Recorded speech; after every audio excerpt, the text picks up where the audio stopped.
فرمائیے. ہمارے ہاں جب بھی لوگ جوان ہوتے ہیں اسپیشلی طور پر، تو ان کے ہاں اس طرح کے سوالات زیادہ جنم لیتے ہیں ان کے اذہان میں. ان میں سے ایک سوال ہے جو عمومی طور پر کلاس روم میں بھی پوچھا جاتا ہے. وہ اس طرح ہوتا ہے کوئی سوال کہ sir can you tell us about whether love is permissible before marriage اور ناٹ. اٹس مین وہ یہ کہنا چاہ رہے ہوتے ہیں کہ کیا جوان ہونے کے بعد ہم اپنی شادی کرنے سے پہلے لڑکی سے محبت، یا لڑکی کہتی ہے کہ ہم کسی لڑکے سے محبت کر سکتے ہیں یا نہیں کر سکتے.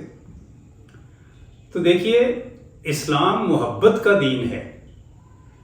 نبی پاک صلی اللہ علیہ وآلہ وسلم کا دین اسلام، وہ جو اختتام پذیر ہوا، تکمیل پذیر ہوا نبی پاک صلی اللہ علیہ وآلہ وسلم کے ساتھ، وہ جو حضرت آدم علیہ السلام سے لے کر شروع ہوا اور نبی پاک صلی اللہ علیہ وسلم پہ اختتام پذیر ہوا، یہ تکمیل پذیر ہوا، وہ دین تو ہے ہی سراسر محبت کا نام. ہر لمحہ، ہر گھڑی، ہر آن، ہر ایک سے محبت. اور دیکھیں، اس کائنات کا آغاز بھی محبت سے ہوتا ہے، اور محبت ہی ایک ایسی چیز ہے جو وجہ بنی ہماری اس کائنات کے تخلیق کی.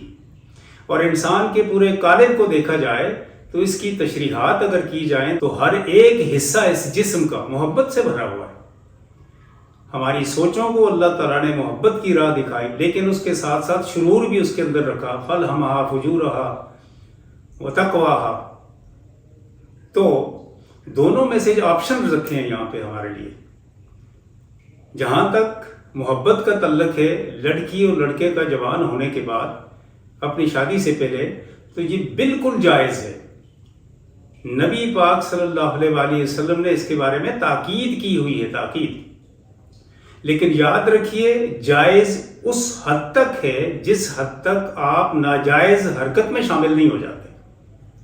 ناجائز حرکات سے اپنے آپ کو بچا کر آپ اگر محبت کرتے ہیں کسی لڑکی سے شادی سے پہلے، تو یہ عین اسلام ہے، عین نبی پاک صلی اللہ علیہ وآلہ وسلم کی تعلیمات ہیں. دیکھیں، حرام وہ چیز ہے جو متعینہ حدود کو کراس کر کے ان حدود کے اندر شامل ہو جائے جن کی ممانعت ہے. وہ بھلے آپ کسی بھی جگہ ہوں، آپ مسجد میں بیٹھے ہوئے ہوں اور آپ کی نیت، آپ کی حدود وہ جو معین کردہ ہیں جن کے لیے آپ وہاں بیٹھے ہیں، اس سے کراس کر کے آپ وہاں پر شر پھیلانے کے لیے یا کسی ناجائز کام کے لیے وہاں پہ بیٹھے ہوئے ہیں، تو یہ بھی تو حرام ہے. محبت بھی اسی طرح بالکل جائز ہے، اور یہ سنت الہیہ ہے، سنت رسول ہے، سنت کائنات اور سنت مخلوقات ہے محبت کرنا. حضرت مغیرہ بن شعبہ رضی اللہ تعالیٰ عنہ، آپ مکی اور مہاجر صحابی تھے اور بڑے جلیل القدر صحابی تھے. آپ نے کسی خاتون کو اپنے نکاح کا پیغام بھیجا، اور نکاح کا پیغام بھیجنے کے بعد اس کے جواب آنے سے پہلے آپ نے نبی پاک صلی اللہ علیہ وآلہ وسلم سے رجوع کیا اور عرض کیا، یا رسول اللہ، میں نے فلاں عورت کو یا فلاں لڑکی کو میں نے نکاح کا پیغام بھیجا ہے، فرمائیے میرے لیے کیا حکم ہے.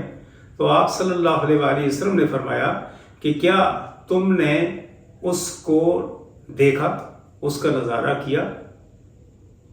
اس نے کہا، نہیں یا رسول اللہ، میں نے تو نہ دیکھا، نہ اس کا نظارہ کیا، نہ میں اس کو، یعنی اس کے سراپے کو دیکھا، میں جانتا بھی نہیں اس کے سراپے کو. تو آپ صلی اللہ علیہ وآلہ وسلم نے فرمایا کہ دیکھ لو اسے، اچھی طرح دیکھ لو، کیونکہ دیکھ لینے سے دونوں میں محبت کا اضافہ ہوتا ہے. اب اس جملے کی طرف آپ ذرا تھوڑی سی توجہ کیجئے، میں آپ کی انویٹیشن چاہتا ہوں کہ دیکھ لینے سے دونوں کے اندر محبت میں اضافہ ہوتا ہے. اب دیکھیے، میں کسی چیز کی خواہش کا اظہار کرتا ہوں تو اس کا مطلب ہے پہلے ہی میرے دل میں اس کی رغبت موجود ہے، محبت موجود ہے. لیکن جب میں اس کے بارے میں تحقیق کرتا ہوں، اسے پرکھتا ہوں، اسے دیکھتا ہوں، تو اگر اس دیکھنے پرکھنے کے بعد وہ چیز مجھے بہترین لگتی ہے اور میرا سٹیٹس محبت کا وہی ہے، یا میری چاہت کا وہی ہے، یا میری رغبت کا وہی ہے جو اس سے پہلے موجود تھا، تو وہ اس میں اضافہ کرتی ہے. اس کا مطلب ہے اضافہ ہوتا ہے محبت میں جب ہم شادی سے پہلے لڑکی اور لڑکا ایک دوسرے سے محبت کرتے ہیں، ایک دوسرے کو دیکھتے ہیں، ایک دوسرے کو چاہتے ہیں، ایک دوسرے کو پرکھتے ہیں، ایک دوسرے کے ساتھ وقت گزارتے ہیں. لیکن یاد رکھیے پھر حدود کے اندر رہ کر، جب بھی حدود آپ کراس کرو گے یا وہ لمٹس جو اللہ تعالیٰ نے آپ کے لیے معین کر دی ہیں ان سے آگے بڑھو گے تو آپ گناہگار ہو جاؤ گے، پکڑے جاؤ گے، آپ کو باقاعدہ سزا ہوگی، اس کی دنیا میں بھی ہوگی اور آخرت میں بھی ہوگی۔ محبت ضرور کیجئے، محبت کے بغیر اس کائنات کی سانس نہیں چلتی، یا دوسرے لفظوں میں یہ عرض کروں گا، انتہائی جرت کے ساتھ یہ عرض کروں گا کہ کائنات کا نظام تنفس ہی محبت سے جاری و ساری ہے۔ وما علینا الا البلاغ۔